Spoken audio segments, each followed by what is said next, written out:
Alam mo ba, may hotel sa Pilipinas na kahit umaga, may naririnig na iyak. Hindi ito kwento lang, kundi mga karanasang hindi maipaliwanag. Ito ang Diplomat Hotel sa Baguio, isang lugar na may madilim na nakaraan. Noong una, isa itong tahanan ng mga pari at madre, isang lugar ng panalangin, katahimikan at kapayapaan. Pero nagbago ang lahat nang dumating ang digmaan. Maraming nagtago, umaasang makakaligtas.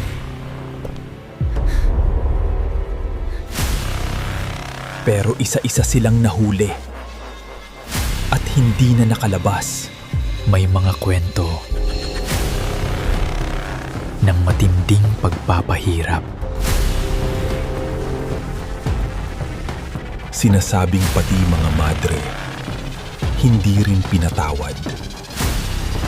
May ilan na itinapon mula sa itaas.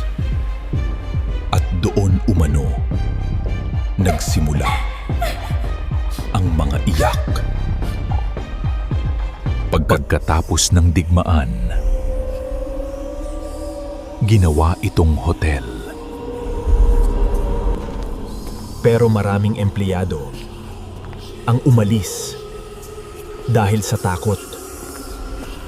May naririnig silang yapak kahit walang tao. Mga pintong kusang bumubukas at ilaw na nawawala. May batang umiiyak sa gabi kahit walang bata. At kung mag-isa ka, mararamdaman mong may nakatingin. Dahil ang totoo, may mga bagay na hindi kailanman umaalis. Kung gusto mo ng mga ganitong kwento, mag-subscribe ka na para hindi ka mahuli sa susunod. At i-comment mo kung anong kwento ang gusto mong marinig sa next story natin.